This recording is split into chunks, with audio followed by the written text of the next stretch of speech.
Assalamu alaikum. How are you all? Hope you all are fit and fine. I am also fine by the grace of Almighty Allah. This is Ashraful Islam, the founder and chief instructor of Easy to Learn Speak English. আপনারা সবাই কেমন আছেন? আশা করি সবাই ভালো আছেন। আমি ভালো আছি আলহামদুলিল্লাহ। আপনারা যারা আমার সাথে যুক্ত হয়েছেন সবাইকে অসংখ্য ধন্যবাদ আমার সাথে যুক্ত হওয়ার জন্য। সো আজকে আমরা শিখব কিভাবে হাজার হাজার প্রশ্নবোধক বাক্য তৈরি করা যায়। আমরা যখন কারোর সাথে কথা বলি, কথা বলার ক্ষেত্রে আমরা শুধু উত্তর দিই না, আমরা কিন্তু প্রশ্নও করে থাকি। সো কথা বলার ক্ষেত্রে একজন প্রশ্ন করে আরেকজন উত্তর দেয়। সো আমাদেরকে প্রশ্ন করা শিখতে হবে। আমরা যদি প্রশ্ন করা না পারি, প্রশ্ন করতে না পারি, তাহলে উত্তরটা কী দিব? আর আমাদের কনভারসেশন অনেকক্ষণ যাবৎ করতে পারবো না যদি আমরা প্রশ্ন করতে না পারি। সেজন্য আমাদেরকে প্রশ্ন করা শিখতে হবে। আমরা যখন বাংলায় কারোর সাথে কথা বলি তখন কি শুধু এক ধরনের কথা বলি, নাকি আমরা একজন আরেকজনকে প্রশ্ন করি, একজন আরেকজনকে প্রশ্ন করে আরেকজন উত্তর দেয়? এভাবেই তো আমরা কথা বলি। তেমনিভাবে ইংরেজিতে কথা বলার ক্ষেত্রে প্রশ্ন করার প্রয়োজন আছে, উত্তর দেওয়ার প্রয়োজন আছে। সো আমরা আজকে জানবো কিভাবে হাজার হাজার প্রশ্নবোধক বাক্য আমরা সহজেই বলতে পারবো। সো দেখুন, আমরা খুব গভীরভাবে মনোযোগ দিয়ে ক্লাসটা করবেন অবশ্যই, তাহলে আপনি অনেক উপকৃত হতে পারবেন। দেখুন, 1 2 need to, like to, love to, wish to, have to. 1 2 3 4 5 6 এখানে 6টা ওয়ার্ড আছে, আর পাশাপাশি এখানে 3টা বাক্য আছে, আরও এখানে 11টা বাক্য আছে। সেই 3টা বাক্য এবং 11টা বাক্য আর এই যে 6টা ওয়ার্ড যা আছে, এগুলোর সহযোগিতায় কিভাবে হাজার হাজার সেন্টেন্স তৈরি করা যায় সেটা আজকে আমরা জানব। সো 1 2 হচ্ছে কোনো কিছু চাওয়া বোঝাতে আমরা অন টু এর ব্যবহার করব। অন টু কখন ব্যবহার করব? যখন কোনো কিছু চাওয়া বোঝাবো। নিড টু কোনো কিছুর প্রয়োজন বা দরকার বোঝাতে আমরা নিড টু এর ব্যবহার করব। লাইক টু দ্বারা আমরা কোনো কিছু পছন্দ করা বোঝাতে লাইক টু ব্যবহার করব। লাইক টু দ্বারা কোনো কিছু পছন্দ করা বোঝাতে ব্যবহার করব। লাভ টু, এটা হচ্ছে কোনো কিছু ভালোবাসা অর্থে আমরা লাভ টু ব্যবহার করব। উইশ টু হচ্ছে কোনো কিছু ইচ্ছা করা অর্থে আমরা উইশ টু ব্যবহার করব। হ্যাভ টু কোনো কিছু করতে হবে বাধ্যবাধকতা বোঝাতে আমরা হ্যাভ টু এর ব্যবহার করব। আমরা একটু আরও উদাহরণের মাধ্যমে বিষয়টা ক্লিয়ার হবে ইনশাল্লাহ। দেখুন, do you want to go, that's mean তুমি কি যেতে চাও। Did you want to go, তুমি কি যেতে চেয়েছিলে। Will you want to go, তুমি কি যেতে চাইবে। দেখুন, প্রথমত আমরা প্রেজেন্ট ইনডিফিনিট টেন্সে এই সেন্টেন্সটা তৈরি করেছি। Do you want to go, তুমি কি যেতে চাও। এখানে যদি আমরা ওয়ান্ট টু ব্যবহার না করে নিড টু ব্যবহার করি, তাহলে অর্থটা কেমন হবে? Do you need to go, তোমার কি যাওয়া দরকার বা তোমার কি যাওয়া প্রয়োজন। এখানে ব্যবহার করলে did you need to go, তোমার কি যাওয়া দরকার ছিল। Will you need to go, তোমার কি যাওয়ার দরকার হবে। আচ্ছা, এখানে আমরা এই লাইক টুটা এই ওয়ান্ট টু এর পরিবর্তে ব্যবহার করি, তাহলে অর্থটা কেমন হবে? Do you like to go, তুমি কি যেতে পছন্দ করো। Did you like to go, তুমি কি যেতে পছন্দ করেছিলে। Will you like to go, তুমি কি যেতে পছন্দ করবে। আচ্ছা, এখানে যদি আমরা এই লাভ টু ব্যবহার করি, তাহলে অর্থটা কেমন হবে? Do you love to go, তুমি কি যেতে ভালোবাসো। Did you love to go, তুমি কি যেতে ভালোবেসেছিলে। Will you love to go, তুমি কি যেতে ভালোবাসবে। আমরা যদি এখানে হ্যাভ টু ব্যবহার করি, তাহলে অর্থটা কেমন হবে? Do you have to go, তোমাকে যেতে হবে। Did you have to go, তোমাকে যেতে হয়েছিল। Will you have to go, তোমাকে যেতেই হবে। সো এভাবে আমরা হাজার হাজার সেন্টেন্স মেকিং করতে পারি। আর একটু দেখুন পরিবর্তন, এখানে আমরা গো ব্যবহার না করে অন্য ভার্ব ব্যবহার করতে পারি, যে কোনো verb. We can use any types of verb, but we should use only the present form of verb after the preposition of to. Preposition to থাকার কারণে এখানে জাস্ট verb present form ব্যবহার করতে হবে। সো এখানে ধরেন আমরা যদি 200টা ভার্ব ব্যবহার করি তাহলে সেক্ষেত্রে আমাদের সেন্টেন্স কত সেন্টেন্স হয়ে যাবে হিসাব করেছেন? এখানে 200টা ভার্ব আর এখানে হচ্ছে এই 6টাই, তাহলে 2 এর সাথে মানে 200 সাথে 6 গুণন দেন তাহলে কত হয়ে যায়? 1200। আর এখানে সাবজেক্ট ইউ আছে, ইউ ব্যবহার না করে আমরা 10টা যদি সাবজেক্টের কথা ধরি তাহলে সেই 10-এর সাথে 1200 গুণন দিলে তাহলে কত হয়ে যায় হিসাব করেছেন?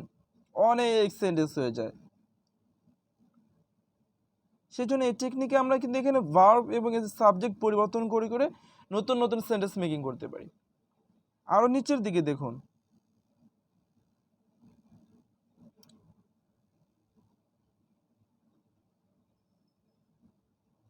এখানে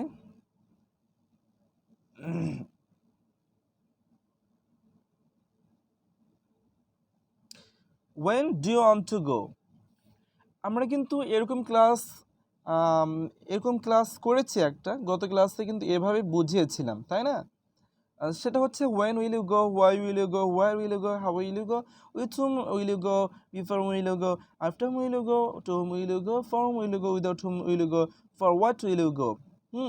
আমরা কিন্তু এই ডব্লিউএস ওয়ার্ডের অর্থগুলো জেনেছি তাই না? সো আমরা নতুন এখানে কি যুক্ত করেছি? এখানে want to, need to, have to, wish to, like to, love to, এই 6টা ওয়ার্ড নতুন যুক্ত করেছি। সো এই 6টা ওয়ার্ড আমরা যদি এখানে ব্যবহার করি তাহলে অর্থ কেমন হবে সেটা আজকে জানবো।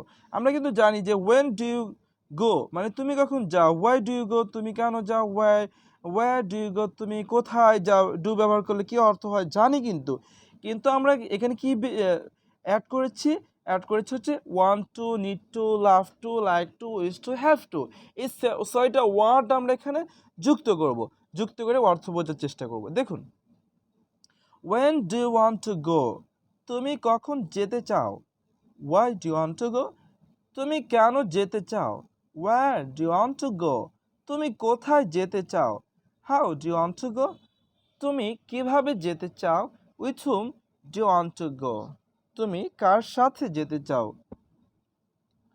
before whom do you want to go তুমি কার পূর্বে যেতে চাও, after whom do you want to go তুমি কার পরে যেতে চাও, to whom do you want to go তুমি কার কাছে যেতে চাও, for whom do you want to go তুমি কার জন্য যেতে চাও, without whom do you want to go তুমি কাকে ছাড়া যেতে চাও, for what do you want to go তুমি কিসের জন্য যেতে চাও। আচ্ছা, আমরা যদি এখানে want to ব্যবহার না করে need to ব্যবহার করি তাহলে অর্থটা কেমন হবে? when do you need to go তোমার কখন যাওয়া দরকার, why do you need to go তোমার কেন যাওয়া দরকার, where do you need to go তোমার কোথায় যাওয়া দরকার, how do you need to go তোমার কিভাবে যাওয়া দরকার, with whom do you need to go তোমার কার সাথে যাওয়া দরকার, before whom do you need to go তোমার কার পূর্বে যাওয়া দরকার, after whom do you need to go তোমার কার পরে যাওয়া দরকার, to whom do you need to go তোমার কার কাছে যাওয়া দরকার, for whom do you need to go তোমার কার জন্য যাওয়া দরকার, without whom do you need to go তোমার কাকে ছাড়া যাওয়া দরকার, for what do you need to go তোমার কিসের জন্য যাওয়া দরকার। সো আরেকটু আমরা পরিবর্তন করি, want to ব্যবহার করেছি, need to ব্যবহার করেছি, এবার আমরা like to ব্যবহার করব। like to যদি ব্যবহার করি তাহলে অর্থটা কেমন হবে? when do you like to go তুমি কখন যেতে পছন্দ করো, why do you like to go তুমি কেন যেতে পছন্দ করো, where do you like to go তুমি কোথায় যেতে পছন্দ করো, how do you like to go তুমি কিভাবে যেতে পছন্দ করো, with whom do you like to go তুমি কার সাথে যেতে পছন্দ করো, before whom do you like to go তুমি কার পূর্বে যেতে পছন্দ করো, after whom do you like to go তুমি কার পরে যেতে পছন্দ করো, to whom do you like to go তুমি কার কাছে যেতে পছন্দ করো, for whom do you like to go তুমি কার জন্য যেতে পছন্দ করো, without whom do you like to go তুমি কাকে ছাড়া যেতে পছন্দ করো, for what do you like to go তুমি কিসের জন্য যেতে পছন্দ করো। আচ্ছা, আমরা আরেকটু পরিবর্তন করি, এখানে আমরা একটু লাভ টু ব্যবহার করি তাহলে অর্থটা কেমন হয়? when do you love to go তুমি কখন যেতে ভালোবাসো, why do love to go, তুমি কেন যেতে ভালোবাসো? Why do love to go, তুমি কোথায় যেতে ভালোবাসো? How do love to go, তুমি কিভাবে যেতে ভালোবাসো? With whom do love to go, তুমি কার সাথে যেতে ভালোবাসো? Before whom do love to go, তুমি কার পূর্বে যেতে ভালোবাসো? After whom do love to go, তুমি কার পরে যেতে ভালোবাসো? To whom do love to go, তুমি কার কাছে যেতে ভালোবাসো? From do love to go, তুমি কার জন্য যেতে ভালোবাসো? Without whom do love to go, তুমি কাকে ছাড়া যেতে ভালোবাসো? For what do love to go, তুমি কিসের জন্য যেতে ভালোবাসো? আর আমাদের বাকি আছে হচ্ছে উইশ টু। উইশ টু মানে হচ্ছে ইচ্ছে করা বোঝায়। সো উইশ টু ব্যবহার করলে অর্থটা কেমন হয়? When do you wish to go, তুমি কখন, তোমার কখন যেতে ইচ্ছা করে? তোমার কখন যেতে ইচ্ছা করে? Why do you wish to go, তোমার কেন যেতে ইচ্ছা করে? Where do you wish to go, তোমার কোথায় যেতে ইচ্ছা করে? How do you wish to go, তোমার কিভাবে যেতে ইচ্ছা করে? With whom with whom do you wish to go, তোমার কার সাথে যেতে ইচ্ছে করে? Before whom do you wish to go, তোমার কার পূর্বে যেতে ইচ্ছা করে? After whom do you wish to go, তোমার কার পরে যেতে ইচ্ছা করে? To whom do you wish to go, তোমার কার কাছে যেতে ইচ্ছা করে? For whom do you wish to go, তোমার কার জন্য যেতে ইচ্ছা করে? Without whom do you wish to go, তোমার কাকে ছাড়া যেতে ইচ্ছা করে? For what do you wish to go, তোমার কিসের জন্য যেতে ইচ্ছা করে? আচ্ছা, নেক্সট ওয়ান আমাদের আরেকটা বিষয় বাদ আছে, যেটা হচ্ছে হ্যাভ টু ব্যবহার করলে অর্থটা কেমন হয়? When do you have to go, তোমার কখন যেতে হবে? Why do you have to go, তোমার কেন যেতে হবে? Why do you have to go, তোমার কোথায় যেতে হবে? How do you have to go, তোমার কিভাবে যেতে হবে? With whom do you have to go, তোমার কার সাথে যেতে হবে? Before whom do you have to go, তোমার কার পূর্বে যেতে হবে? After whom do you have to go, তোমার কার পরে যেতে হবে? To whom do you have to go, তোমার কার কাছে যেতে হবে? For for whom do you have to go, তোমার কার জন্য যেতে হবে? Without whom do you have to go, তোমার কাকে ছাড়া যেতে হবে? For what do you have to go, তোমার কিসের জন্য যেতে হবে? আপনারা সবাই কি বুঝতে পারছেন আমি যে ক্লাসটা নিচ্ছি? সবাই যদি বুঝতে পারেন তাহলে একটি ইয়েস লিখবেন, আর যার সমস্যা হচ্ছে সে একটু নো লিখবেন। যদি বুঝতে পারেন, সহজেই বুঝতে পারেন, তাহলে একটি ইয়েস লিখবেন। হ্যাঁ, যেহেতু এরকম একটা ক্লাস নিয়েছি, সেই জন্য আমি একটু তাড়াতাড়ি বলছি। হ্যাঁ, সবাই বুঝতে পারছেন।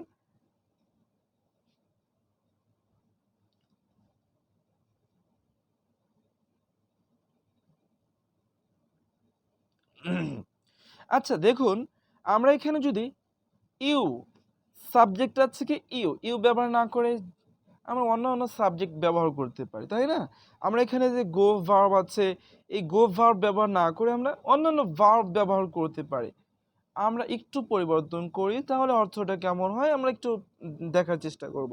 এখানে ইউ ব্যবহার না করে আমরা সাফি ভাইয়া আছে, সাফি ভাইয়ার নামটা ব্যবহার করি, আর এখানে গো ব্যবহার না করে ইট ভার্বটা ব্যবহার করি, তাহলে অর্থটা কেমন দাঁড়ায় দেখি। When Does Shafi want to eat? When does Shafi want to eat? Shafi কখন খেতে চায়? Why does Shafi want to eat? Shafi কেন খেতে চায়? Where does Shafi want to eat? Shafi কোথায় খেতে চায়? How does Shafi want to eat? Shafi কোথায় কিভাবে খেতে চায়? With whom does Shafi want to eat? Shafi কার সাথে খেতে চায়? Before whom does Shafi want to eat? Shafi কার পূর্বে খেতে চায়? After whom does Shafi want to eat? Shafi কার পরে খেতে চায়? To whom does Shafi want to eat? Shafi কার সাথে খেতে চায়? For whom does Shafi want to eat? Shafi কার জন্য খেতে চায়? Without whom does Shafi want to eat? Shafi কাকে ছাড়া খেতে চায়? For what does Shafi want to eat? Shafi কিসের জন্য খেতে চায়? আপনারা কি সবাই বুঝতে পারছেন? সো আমরা এখানে want to ব্যবহার না করে need to ব্যবহার করব, আর এখানে you ব্যবহার না করে আমরা they ব্যবহার করব, আর go ব্যবহার না করে play ব্যবহার করব। তাহলে অর্থটা কেমন হবে? অর্থাৎ তাদের কখন খেলা দরকার, তাদের কেন খেলা দরকার, তাদের কোথায় খেলা দরকার, তাদের কিভাবে খেলা দরকার, তাদের কার সাথে খেলা দরকার, তাদের কার পূর্বে খেলা দরকার, তাদের কার পরে খেলা দরকার, তাদের কার কাছে খেলা দরকার, তাদের কার জন্য খেলা দরকার, তাদের কাকে ছাড়া খেলা দরকার, তাদের কিসের জন্য খেলা দরকার। সো আমরা কিন্তু আরও কিছু পরিবর্তন করতে পারি। এখানে গো ভার্ব আছে, গো ভার্বের পরে কিন্তু আমরা একটু আরও কিছু ওয়ার্ড যুক্ত করতে পারি। আমরা এখানে কিন্তু ধরেন এই যে প্লে ব্যবহার করেছি, তারপরে ফুটবল ব্যবহার করলাম, অথবা আমরা ক্রিকেট ব্যবহার করলাম। When do they want to football, sorry they want to play football. হ্যাঁ, তারা কখন ফুটবল খেলতে চায়, তারা কেন ফুটবল খেলতে চায়, তারা কোথায় ফুটবল খেলতে চায়, তারা কিভাবে ফুটবল খেলতে চায়, তারা কার সাথে ফুটবল খেলতে চায়, তারা কার পূর্বে ফুটবল খেলতে চায়। দেখছেন? আচ্ছা এখানে দেখেন, তুমি কখন ভাত খেতে চাও তাহলে কি হবে, when do you want to eat rice।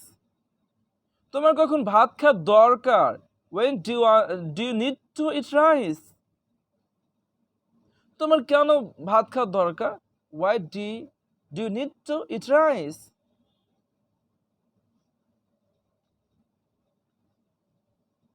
আচ্ছা, আশা করি বিষয়টা বুঝতে পারছেন। আমরা কিন্তু এই প্রশ্নগুলো আর বড়ও করতে পারি, তাই না? সো আমরা একটু দেখি এখানে কি বলেছে যে, yes you're right, so we should practice more and more if you want to learn speak English, let's practice। So দেখুন আমরা একটু প্র্যাকটিস করি আরো। সো ওয়েন আমরা কি বলবো যে তারা কখন ফুটবল খেলতে, তাদের কখন ফুটবল খেলার দরকার, তাহলে কি হবে, when do they need to play football, when do they need to play football, তাদের কখন ফুটবল খেলার দরকার, why do they need to play football, তাদের কেন ফুটবল খেলার দরকার, why do they play football, তাদের কোথায় ফুটবল খেলার দরকার, why how do they need to play football, তাদের কীভাবে ফুটবল খেলার দরকার, with whom do they need to play football, তাদের কার সাথে ফুটবল খেলার দরকার, before do they need to play football, তাদের কার পূর্বে কি ফুটবল খেলার দরকার, after do they need to play football, তাদের কার পরে ফুটবল খেলার দরকার, to whom do they play football, তাদের কখন সরি তাদের কার সাথে ফুটবল খেলার দরকার, from do they need to play football, তাদের কার জন্য ফুটবল খেলার দরকার, without whom do they need to play football, তাদের কাকে ছাড়া ফুটবল খেলার দরকার, for what do they need to play football, তাদের কিসের জন্য ফুটবল খেলার দরকার। আশা করি বিষয়গুলো আপনারা সবাই বুঝতে পারছেন। সো এখন আমি আপনাদের সবাইকে প্র্যাকটিস করাবো, এই জন্য আজকের ক্লাস এই পর্যন্ত, ইউটিউবের ক্লাস আমি শেষ করে দিব এবং এই মুহূর্তে যারা লাইভ ক্লাসে অংশগ্রহণ করেছে তাদেরকে প্র্যাকটিস করাবো, সবাইকে জিজ্ঞেস করব। সো আপনারা সবাই থাকবেন, আর ইউটিউব থেকে যারা দেখলেন তাদেরকে অসংখ্য ধন্যবাদ আমার ক্লাসটা দেখার জন্য। যদি ভালো লেগে থাকে তাহলে অবশ্যই লাইক দিবেন, কমেন্ট করবেন, চ্যানেলটা সাবস্ক্রাইব করবেন যদি নতুন হয়ে থাকেন, এবং আমার ক্লাসে জয়েন করতে চাইলে অবশ্যই লিখবেন আই এম ইন্টারেস্টেড অথবা I want to learn English, I want to learn speak English.